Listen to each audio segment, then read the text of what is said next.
आपणकर दिया है कि जाइतले गाँव में जोटा दरकार से खराब व्यवहार करदेली आपन कहले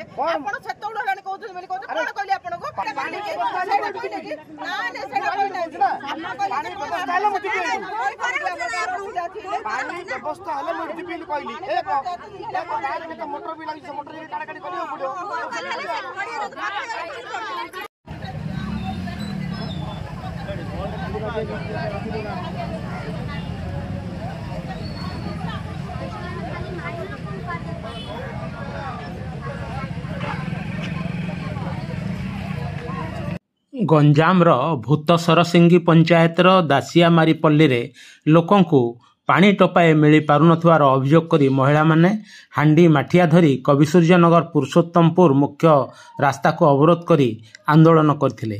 एही आंदोलन जोगु दीर्घ 3 घंटा काल गाड़ी मोटर चलाचल संपूर्ण बंद होई पड़िथिला। परीक्षा केन्द्र को जिबारे विभिन्न स्कूल कॉलेज छात्र छात्री और विभिन्न कार्य रे जाउथवा लोके घोर असुविधार सम्मुखीन होइथिले। आंदोलनकारी माने अभियोग करछंती जे 2 मास ହେଲା पानीय जल मिलु नथिबारु पोखरी पानी व्यवहार करूछंती। अभियोग कले केही गुरुत्व देउ नाहंती।